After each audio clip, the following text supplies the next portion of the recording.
Georgia, Greensboro, North Carolina, Charlotte, North Carolina, Chicago, Tampa, Florida, Miami, Dallas, Texas. I don't care where the city is.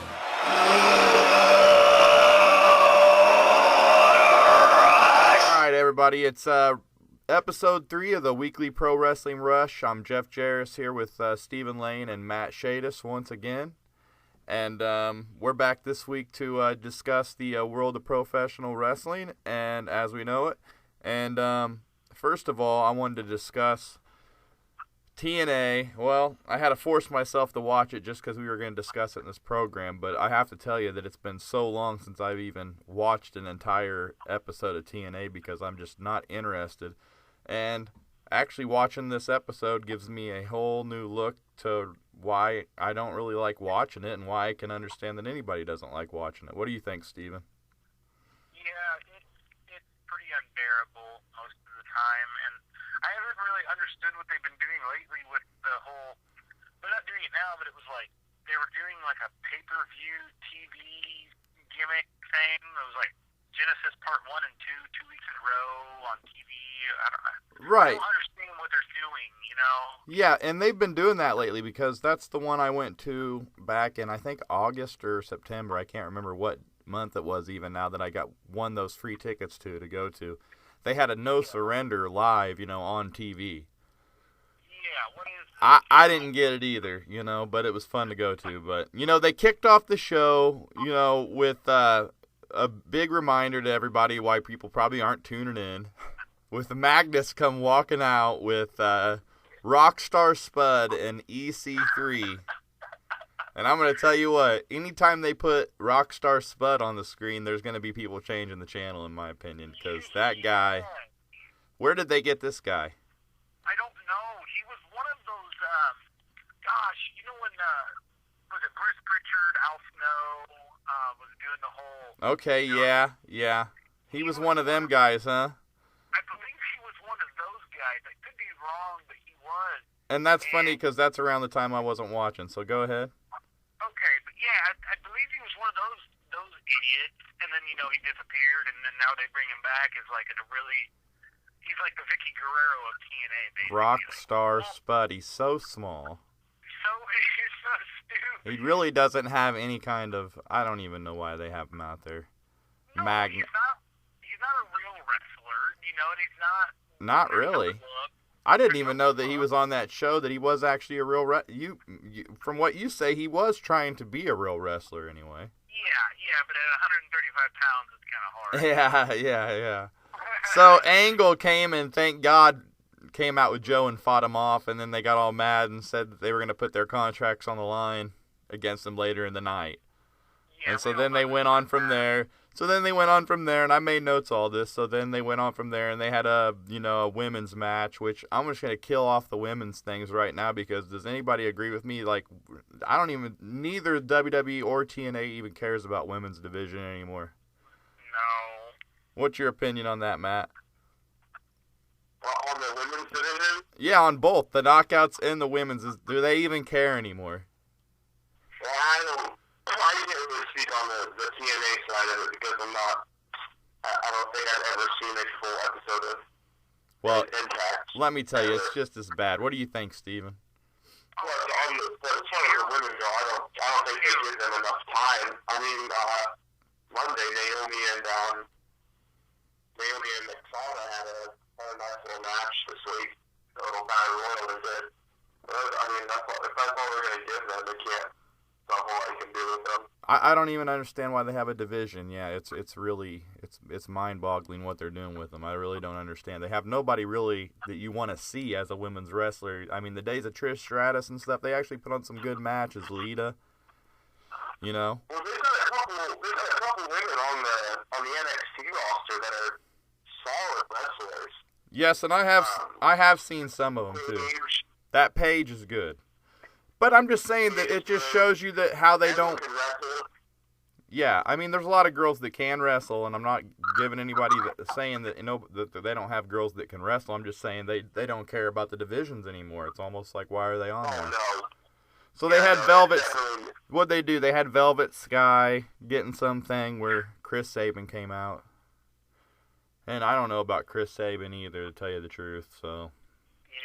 Yeah, that's over with, the whole thing with him and her as dating or whatever. I don't, you know. She's in a cage or something like that now. Yeah, well, I don't know. TNA's just so bad, and the women's division is really bad over there, so.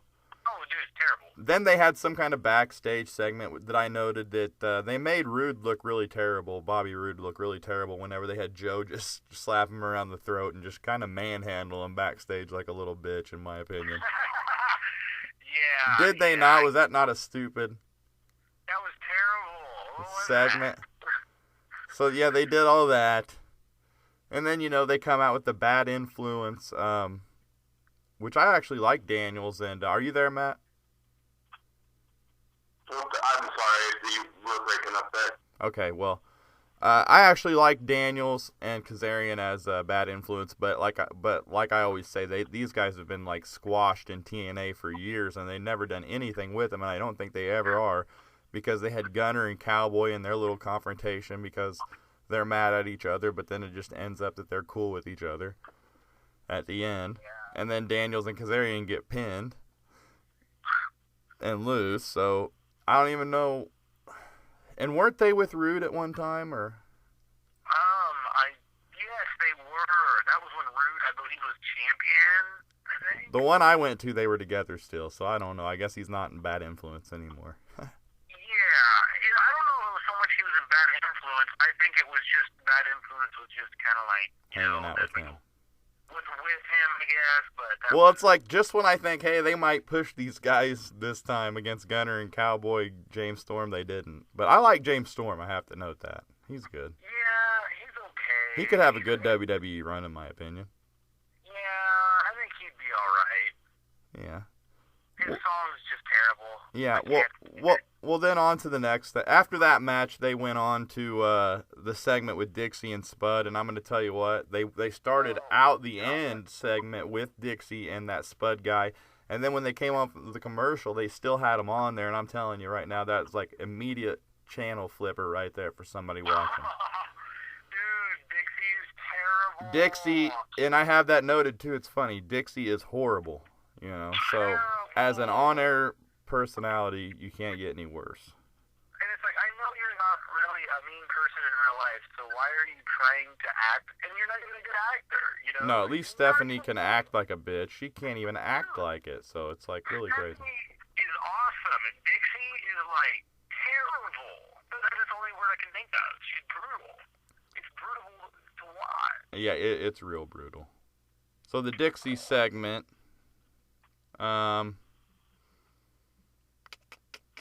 what happened on that part? I don't know, something about Rude come in there and she disciplined him about something that, I don't know. Yeah, and I want to point one thing out. Yeah. You know, she's the owner of the company, right? Right. So she can have any wrestler protect her. And she has rock star, like, Spud. Yeah. Good point, man. Rockstar Spud is not who I'd be hiring as a bodyguard. You're right. What is this, you know? I don't know. Another thing that I wanted to point out when I was watching TNA is, why is Joe not the top guy yet? I mean, he's obviously the only guy they got really that could carry the ball at the top that's even believable. But they got Magnus running around with the belt. Yeah, and I actually like Magnus. I like him actually more as a good guy, a face more than a heel. What do you think about Magnus, Matt? I've never seen him. I don't know. Yeah, he's been around in TNA for a while now. He started out as Brutus Magnus, but that's how much interest I have in TNA. I don't even know who the guy is. Yeah, well, he's a pretty good wrestler. He's English. He's been around for a while, hasn't he, Steven? I mean, I know he's been around for a while, but like probably at least 5 years now. Since 2007, I think, was the British invasion, I think. Well, he did that gimmick coming in where he wore the like Spartacus gear. If you haven't ever seen it, go back and check it out. His initial debut. Okay. I might not even remember that. Yeah, it was a bad gimmick. Maybe I can share it with you later here, and I could show you. It's funny. It was Ringmaster bad, wasn't it? Oh, it was. I don't know what they were really thinking. He had a, the Spartacus gear and everything on, like he was some kind of gladiator. But I think he actually used the gimmick over in the UK, like he was a British gladiator. I don't know. It was weird. Okay, but anyway, don't you agree with Joe needs to be the top guy? Joe needs to be the top guy. He's believable. He can cut a good promo. He can wrestle. His moveset, he can just dominate you. It's perfect for a big run, and he's never had that. I mean, he did, but back in, 2006? Yeah. I mean, come on. Yeah. And just to roll on TNA, some other things that I was seeing on the notes, you had Abyss and Eric Young have their little feud, which I'm pretty interested to see the Monsters Ball match between Abyss and Eric Young myself. Yeah, the match is a good gimmick match. They actually have built up that feud pretty good. Yeah, and the Joseph Park thing has been terrible. Yes. That went on 2 years too long. Right, and I have wrote down Abyss is so much better than Joseph Park, it's not even funny. And why has Abyss not had a chance in WWE? I don't know. I mean, he could do it. And then let me point out as well is DJ Zima Ion or whatever, and the Bromance are just terrible. Oh god. And that's the tag team champions for them. Who's doing the booking backstage for these guys now? I don't know. They've had some former WWE guys, but a lot of those guys have left. But anyway, I love that ending where Abyss snapped on Eric Young and just, and they challenged the match. And Eric Young's looking at him all laughing and everything. I thought that was great. Yeah. That might actually get me to watch TNA next week.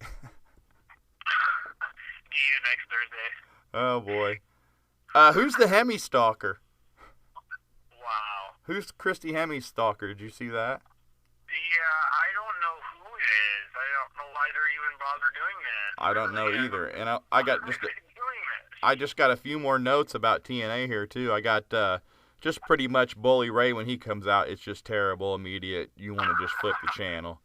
And you're right. And he did immediately said, "Do you know who I am?" immediately on his promo. That has to stop. Do you know who I am? I'm the guy. I'm the guy. We've heard this like every time you come out, man. Dude, 365 days in a row now. Right. We didn't like him in the Dudley Boys, and we don't like him on his own. So He was good. I like him. if they put Devon back with him, so Devon, he's just done with TNA. I think so, yeah. What's he doing now? You have any word? I don't think he's doing anything. I think he is gone. You know what though? But watching this, I do like Ken Anderson. I used to like Mr. Kennedy. I never liked Mr. Anderson. I think he's doing all right though with this little match against Bully Ray. I hope he just beats the living crap out of him. I just think Mr. Anderson/Kennedy, he needs WWE. That's what I think too. I think he'd do great in the WWE, but I think Triple H and the Orton and them have the thing against him because when he almost injured Orton, that's the reason he was released the first time. Yep, and he was going to be Vince's son, whatever. Yeah, they were going to do that. They were going to do that for a while, but it ended up, they changed it. Yeah, we all know how that ended. Yeah, and so then they had the main event, which was Angle and Joe against, EC3 and Magnus with Rockstar Spud out there on their side. And it just made me think Angle and Joe need to be in the WWE. Angle needs to be in the Hall of Fame. Yeah. And the thing I wanted to point out also is they had a great crowd and a great crowd reaction. And they always do in the UK, though, so it made them look better than they are with the crowd. Yeah, I mean, UK's always excited to get a show because they only get it, a few times a year. It makes me wish that they just keep making it a global company where they just travel around just because they have a better crowd and it's just better to watch it when the crowd's into it, but they're never into it in the States. Yeah, that is the truth, Yeah, and then, of course, the big surprise at the end, the investor was MVP, who we know as Montel Vontavious Porter from WWE as MVP, which I really liked MVP in the WWE. Matt, you know MVP from WWE, right? Oh, yeah, I really do, and I like MVP. Yeah, and the American Wolves are by his side, and I think the gimmick's really cool. And it actually is going to make me want to just tune in just to see MVP and the Wolves. In my opinion, it gives them a fresh, kind of, a breath of fresh air, in my opinion. What do you think, Steven? Yeah, this is going to be awesome. I think these are basically three guys that have been known in other companies as big guys, and they're coming together into TNA, who's kind of a sinking ship. And I think they're basically going to bring a breath of fresh air. So, and I like the suit gimmick, and MVP's always been like a classy-looking guy. Yeah. I think this is going to be big, Oh, the suit look reminded me of Four Horsemen all the way when I saw it, but I liked it. It was great. Yeah, that's exactly what they look like they're doing, So. I think MVP is going to do well if he's given a spot, and that's why I think he's there is because WWE won't give him a spot. But they could really use a guy, just to bring him up right now. They could really use CM Punk. What do you think, Matt, of the chances of them getting CM Punk? Or do you think he really is going back to the WWE or what? I think Punk is back by March 3rd. You think Punk's back in Chicago on Raw, right? Oh, absolutely. There's not a doubt in my mind. What do you think, Steven? I read it today. If CM Punk doesn't do anything, he has to wait until July to join any other promotion. I would like to see, if Punk doesn't go back to Raw on the March in All-State Arena in Chicago, then I think he's gone.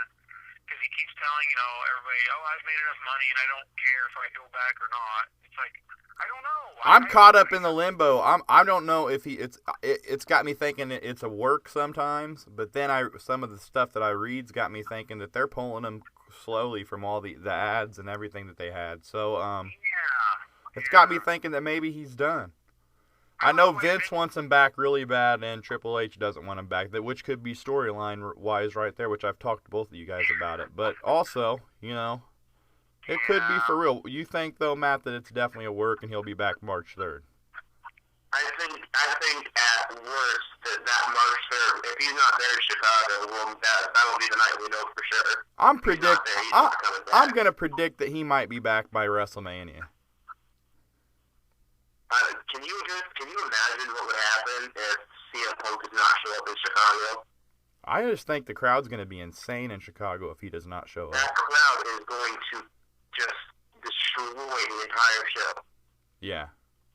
But I do also want to note that people comparing it to when Stone Cold walked out. Well, Stone Cold was like a mega superstar when he did that, And CM Punk is definitely not a household name right now. No. So can he really afford to keep walking out and coming back, I just don't see him letting him do that. No, Vince isn't going to put up with that. That's why I see it's kind of maybe a work, because he's just not even on the level of Austin. But let's go. I think that's about enough on Punk. I mean, we pretty much spoke on that. What do you guys think? Anything else on Punk? I do expect him back. I just do. Yeah, the wheel keeps turning, though. But could you imagine him showing up in TNA? I mean, just the thought of it would be cool. Never going to happen. No way. No way that would happen, but it'd be cool. It'd be cool to see. Yeah. He'd be more likely to show up on Ring of Honor before he goes to TNA. I'd like to see him in Ring of Honor with Styles, Adam Cole. Man, that'd be great. Hero. I'd rather see him in Ring of Honor. I would rather see him in Ring of Honor, but could you imagine him getting on another national show like TNA, though? That would get me watching Ring of Honor. Oh, Ring of Honor's been good lately. AJ Styles' debut was on there, too, and that was pretty good. Yeah, it was. The injury to Roderick Strong was brutal, though, but that's a whole nother story. So going over to Raw, just to kick it off, Orton came out and said it was unfair that he had to defend his title at the Chamber, and then Triple H and Stephanie came out talking about how they may have to reconsider Daniel Bryan being the face of the company. What do you guys think of that? Led to a great match. They did do a match with him and Orton out of this, right, for the main event? Yeah, that main event Monday at Raw, that main event was Orton and Bryan, and that was a good match. That was a good match, and of course Bryan went over Orton in the match. Yeah, I thought that was wonderful. When the Kane did interfere, though, and chokeslam Daniel Bryan and started the whole feud between them, I must note. I think that's going to end at the Chamber between Bryan and Kane, and then Bryan's going to take Punk's match against Triple H if he doesn't come back. How are you going to take on Kane at the Chamber? You're right on that. That Chamber match already. You're right on that. So what are they going to do with that then, huh? Kane comes through the floor. I don't know what's going to happen with that, but that's what I heard. But I guess now that you're saying that, you're right. He can't fight in the Chamber and fight Kane, so Kane will come through the floor. something's going to happen. Kane's going to do something against Bryan in the Chamber, then I'm guessing. Yeah, probably. And Kane is looking ripped these days, guys. Yes, he is. My God. I don't know what he's on, or I don't think he's on anything, but I don't know. He's getting big. He's doing the DDP yoga. That's what he's doing. He's doing the DDP yoga, huh? Yes, he is. That's exactly what he's doing. 20. All right. So after that, they had another good match, a solid match between the Shield and Ray, Kofi, and Big E. What'd you guys think about that match? That was awesome. I love that. I love the Shield together like that. Oh, so do I. And then the cool promo at the end of the Wyatt's cutting in. And Bray Wyatt. I mean, Bray Wyatt is amazing on the mic, and I'm going to tell you right now that they did not give this feud enough time, and did not give Ambrose. It should have been a war of words between Ambrose and Wyatt like for weeks now. Yeah. And why they didn't go ahead and go through with the Wyatt and Shield feud already, back whenever it was real hot, when they tried to spark it there at the end of that one Raw not too long ago, and the crowd kind of got infuriated from that a little bit, but then they just backed off of it and didn't do it. I think they should have went with it then. I think they're doing it too late. Yeah. But it's better late than never, I guess. Right. But I think they could have had a better reaction of the match back then. It would have been more intriguing. It seems like now they're just doing it just to get it out of the way. Like, let's do... Yeah, let's... Shield's probably going to be around much longer. Right, they're like, let's do this, get it out of the way, please the fans. They want to see it. Let's do it at the Chamber, and let's get it out of the way. I would love to see him do it in a Chamber War Game style, though. I mean, how awesome would that be? They need to do overdue. If they did it War Game style in the Chamber, though, that would be just so awesome. But they will not do it. Yeah. You can put the Shield in there and everything. They won't do it, but I'd love to see it. Could you imagine a 2-ring chamber, like a 2-ring War Game style, where they put the 2 rings together? Oh man, that'd be awesome. Yeah, in my opinion, that would be really cool. But Vince hates WCW. He does, but he's used Great American Bash. He's used some of the stuff from WCW, so you can't say he hates it altogether. What do you think about that, Matt? Do you think he hates WCW? Yes, I do. And why do you think he hates WCW for? Because they're trying to put him out of business. No, I'm saying like what indications give you, like, do you think he doesn't want to do War Games because he hates WCW? I just don't see that. Why else wouldn't he do it? He did the Great American Bash. He used that name. Well, yeah, I guess. I mean, but He's put out maybe he just doesn't like that match concept. I don't know. He put out the Monday Night War DVD. He put out the history of rise and fall of WCW. I don't know.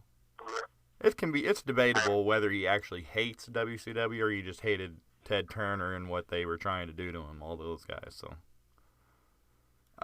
but back on to what we were talking about, and that's Raw. As I talked about, they had the cool promo with the Wyatts and the Shield, and that ended cool as hell. But then they had Bad News Barrett come out, and then Lawler gets up and tells him that he hopes he don't show up next week. Now, I'm hoping that they do not put Lawler back in the ring, but it looks like that may be the case. Are they going to put Lawler back in the ring? Are they going to have him wrestle again? The way it looked like they may have him wrestle. He might want to wrestle again or something. No, there's no way. What was that all about? Why did he pick up the microphone and tell Bad News that he hopes he doesn't show up next week? I just think it was a terrible segment. It was a horrible segment, but it has me thinking, like, is he wanting to wrestle again? Please don't. I hope not. I hope not either. But I guess I mean, what do you guys think of Bad News Bear? Are they going to ever have him wrestle? I love it. You love the Bad News Bear character. Dude, I love it. It's one of the best parts of Raw. Yeah. I agree. It's a good character. It gave him a character, you know. He's better than just being Wade Barrett, you know. Yeah, you can tell he's really having fun with it. Yeah, I think he looks like he actually enjoys it. I think he really does enjoy it. But also you got to think, is Bad News Brown rolling over in his grave? No, I'm just joking. Stole his name, but that's all. On to the next thing. We had Christian versus Jack Swagger, which is interesting. Because it looks like Swagger and Cesaro are going to split up. And these also feature the two last entrants in the Elimination Chamber. And what do you guys think about Christian and Cesaro being thrown in there? I could see Christian getting thrown in there, but Cesaro was a surprise to me. It looks like Cesaro might be getting a push, but why is he getting a push? Because he's incredible. Well, I guess they're going to rely on Zeb as his mouthpiece. I'm thinking this is where it's going. Swagger's going to get ditched, and him and Zeb are going to be just him and Zeb. Yeah, Cesaro can talk fire. He's good on the mic. He's got the accent and everything, though. That's not what WWE likes as their main guys. It just surprised me. I don't know. It's kind of like what Sheamus has going on with his accent. They just don't give him a shot with the main guy, it seems like. Yeah. So. But if you've seen at the end of the match when Swagger got pinned, Cesaro sitting there shaking his head, I think that split's just coming up. What do you guys think? Yeah, it's over with now. I think it's over. Yeah, it's too bad. Too bad, you think? Yeah, I really like the Real Americans. I think they look great together. They should have had a title run, in my opinion. They had no inkling. They didn't have an inkling of getting a title run or them having any kind of ambition to have a title run with them, you know. It was never an intention. It seemed like they were just jobbing every week. And then all of a sudden, Cesaro's thrown into the Elimination Chamber, so go figure. Yeah. I don't understand. A great match, too. They've been having really good matches. I think that Chamber's going to be solid, really. I think it's going to be good. Yeah. I don't think Christian's going to end up in the match. You think what? I don't think Christian's going to actually end up in the match. I think he's going to be taken out and somebody's going to take his spot. Who you think? I don't know. I just don't see Christian in that match. I see Lesnar or Batista. I see Lesnar or Batista getting there. Yeah. I just can't believe Lesnar or Batista wasn't in the chamber. Well, Lesnar's not scheduled to appear again until the 24th. Okay. The Monday, the Raw after Elimination Chamber. He's not even going to be on TV for 2 more weeks. Yeah. Well, they should have put him in there. Oh, yeah, they should have, but, I mean, you have to pay him 6 figures to get into the ring. And it looks like Batista's going to have a worthless blow-off to the Del Rio feud. I mean, that Del Rio feud, it sucked to begin with. He'd already came out and did the tight pants powerbomb on him and everything before the Rumble, even threw him out. But they're still going to keep it going, obviously. I don't know what you guys think about that feud. I just think it's just a ridiculous feud. Why not put Batista in the chamber? So maybe that could be where they're going, where Christian goes out and put Batista in the chamber.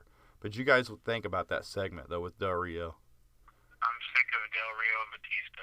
And did you hear Del Rio may be the next guy to leave WWE? He is not happy with his current situation from going from the top guy on SmackDown to what he is now. And he's thinking about leaving, too. He should leave. Okay, another big note, or some small notes, you know, did you guys see Titus O'Neil on his own now? He must have got rid of the first openly gay WWE superstar as his partner, Darren Young. Yeah, that happened on SmackDown. And even though Kanyon and Orlando Jordan were both gay and everybody knew it, he's the first openly gay wrestler. Okay, whatever. I just wanted to note that about Darren Young. Yeah, he'll be fed to the dogs and let go, I'm sure. Yeah, they don't even want him on the roster now. O'Neal, so it looks like they're going to try to push O'Neal as some kind of Monster Hill guy or something. I don't know. He's the better of the two. Then, oh, sorry, did I lose you, Matt, or are you still there? Hello? Hello? You still there? Yeah. Okay, and then the next match was Sheamus pinning Axel. And what a worthless match that pretty much was, other than just showing off what Sheamus had. Axel and Ryback have became a couple of glorified jobbers, in my opinion. Yeah. And really, I see these guys not lasting much longer on the payroll either. You guys got an opinion on Ryback and Axel? Fire them, please. Yeah, I would not mind to see both of them go. Axel's not his dad, and he's not even his grandpa.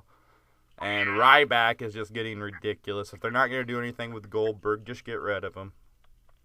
Yep. I mean, the only thing they could have done with him is have Goldberg squash him. I saw something that he might be taking on the Ultimate Warrior at WrestleMania. Well, that'd be nice to have him job out to the Warrior. Somebody needs a job to Warrior. He's not gonna job to anybody else.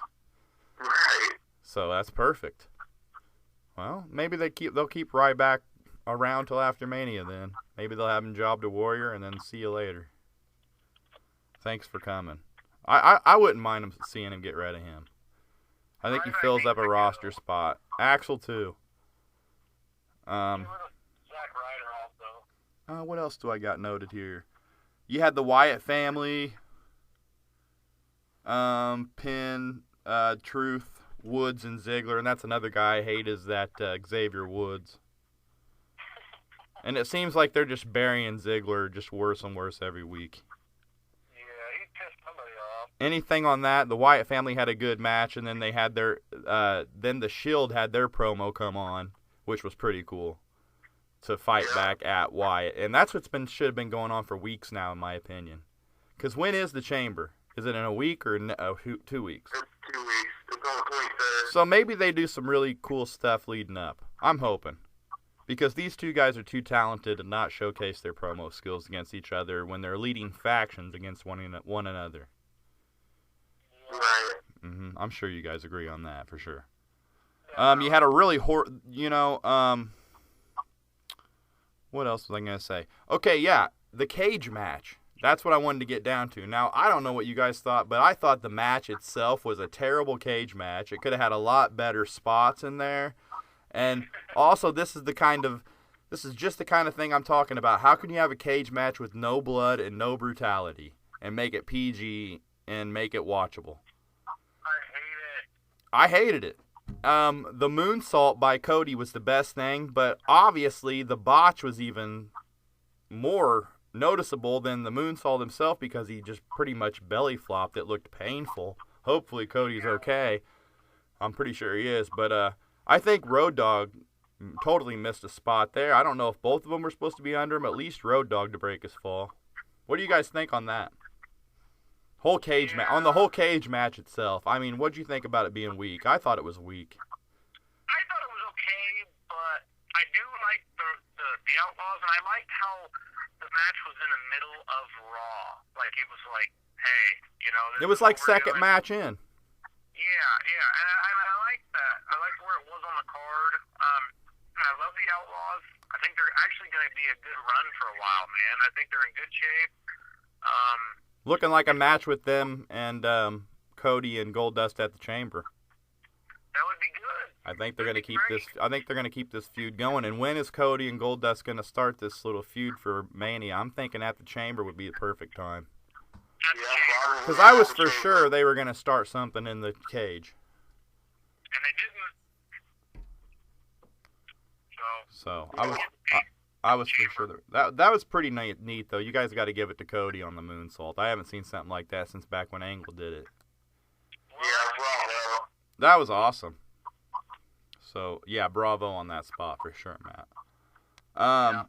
And I think the last thing that I have not talked about tonight on the show is, I think we actually did talk about it, and that was Bryan and Orton, and they had a great match. So that pretty much rounds out Raw for us. And what do you guys think of Raw? Overall, I thought it was kind of weak. I think Cena, Lesnar, and Punk all bring a better element to the show, and it obviously showed that night. If they don't put more emphasis on Daniel Bryan, I feel that the viewership's going to keep falling off. I noted to Matt today that they fell off 500,000 viewers from the show before, from last week to this week, so not a good sign in my opinion. They need to really spark the viewership up here before Mania. Yeah. What'd you guys think of the show overall? I enjoyed it. I don't have any problems with Raw at the moment. What do you see the viewer? Why do you see the 500,000 viewers falling off in a week? That could be a number of things. What else was on? And then you've got last week was the pay-per-view Fallout show, so you're always going to have more viewers for that. Especially after a pay-per-view that went all over like the Rumble did. You're going to have added interest there. Right. It's not like the ratings are at all-time lows or anything. The loss in viewers, that tends to happen. It's nothing new. Right. I see the viewership picking back up. I don't see that continual drop happening. But I do think no CM Punk hurts them. Oh, absolutely. And it obviously hurts them when they don't have Cena on the show at all. Right, yeah. Most definitely. Cena and Punk are must. The only other thing I wanted to, sorry about moving you on, Matt, but we're running out of time here. And the only other thing I wanted to talk to before we ended episode 3 was Sting coming to WWE. But as I look at it now, as we got closer to the show, I still am not sure. I'm pretty sure he's going to come, but really there's been no official word on what he's gonna do. So we're pretty much at the same place that we were last episode when we talked about Sting. So unless you guys have any other insight or anything else you want to mention on tonight's show before we sign out, let me know right now. Cesaro will be the MVP of the Chamber match. Okay, but we do have 2 weeks left before the Chamber match, so this all could change. So next week we're going to have to see where Cesaro stands. Yeah, that's true. Okay. Matt, you have any final thoughts that you wanted to make? No, I think Sting's coming, but I don't think we're going to see Sting until that Raw after WrestleMania. I'm saying the Raw. Yeah. You're not going to bring him in to lose The Undertaker in his first match. That's the match that they're going to build an entire year for if that's what's going to happen. Yeah, that's another thing I wanted to know. They're thinking about changing the match with him and Brock, Taker and Brock, because they fear that Brock's too physical for Taker. Who wrestles? That's what I've been saying. He's going to kill The Undertaker. But who else wrestles Taker? Who do you put there? You know, the only other person I have to say is Sting. If you want somebody who's not physical, why not Sting? Why not let everybody's wish come true? Let's have the match. It might be horrible, but let's do it. Do it. That's my final thought. Yeah, but I don't think that happens. That'll happen next year. I think that's in 31. I don't see him last until 31 to be able to have a match, but that is my final thought. Well, I thank you guys for calling in this week once again, and that's going to conclude episode 3 of the Weekly Pro Wrestling Rush, and I'm going to say peace out, and Steven and Matt, peace out. Peace out. See you later. And we'll talk to you next week.